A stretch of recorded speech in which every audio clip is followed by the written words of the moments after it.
So we're in Clovis, California. We just finished installing a faucet and a disposal for the homeowner. We also hooked up a water line at the refrigerator. The model number for this guy is right here. This is provided by the homeowner. It's a Kohler 22973-2MB. So that is the, look at all those words. It's a semi-pro faucet. Wow, it's almost a pro faucet. Look at that. Anyways, so that's installed. Very nice faucet by Kohler.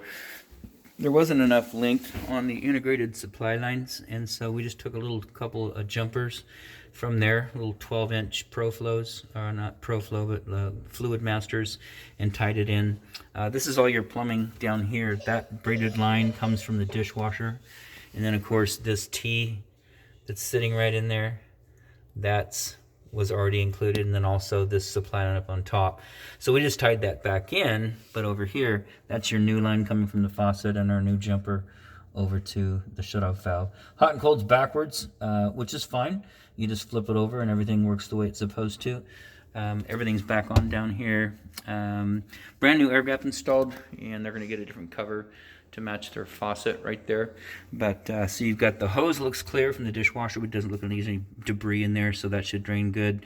Brand new air gap, that'll drain good, and then a brand new 7/8 rubber discharge hose right here coming in for disposal. And of course, that's the 3/4 horse Badger 5XP provided by the homeowner. And we've already tested it out, run lots of water down here. Outside of that, everything else here is done.